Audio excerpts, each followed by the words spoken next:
Realme 8 মন এমনি খারাপ আছে, 16 তারিখ সেট বন্ধ হয়ে যেতে পারে।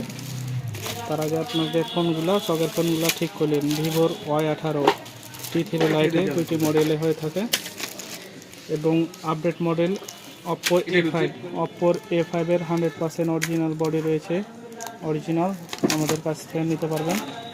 রিয়েলমি C51 অল কালার রয়েছে আমাদের কাছে এবং রিয়েলমি 12 যে কোনো কালার আমাদের কাছ থেকে নিয়ে যাবেন। ভিভোর Y200E এবং T3-তে বডিটি হয়ে থাকে, 2টি বডি আমাদের কাছ থেকে নিতে পারবেন। এবং A3 Pro যাদের মড লাগবে আমাদের কাছ থেকে নিতে পারেন। রিয়েলমি 7 Narzo 30 আমাদের কাছে অ্যাভেলেবেল রয়েছে এবং এছাড়াও অসংখ্য মাল রয়েছে আমাদের কাছে।